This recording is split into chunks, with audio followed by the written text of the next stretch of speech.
everybody, it is week 3. First thing you guys need to do is make sure that you completed everything in week 2. You will see that week 1 is gone because it's been 2 weeks, so you can do anything in the week 2 folder that you did not do last week. You need to watch these notes over finding solution sets to linear inequalities. So I sent you guys a message that said that we're not watching the videos.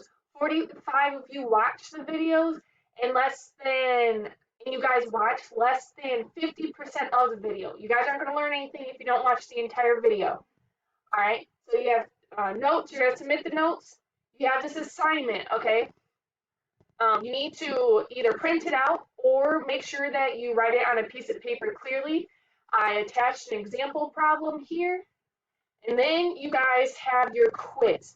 Before you take the quiz, you must click here and read these directions, all right? So make sure you guys follow these steps. If you need anything, let me know.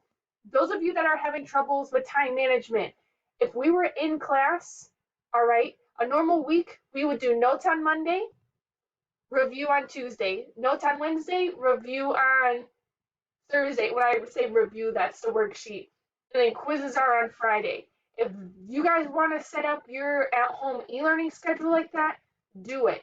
Find a way to help you guys. And then with intensive, which I'll also mention in that video, you should be doing ALEKS every day.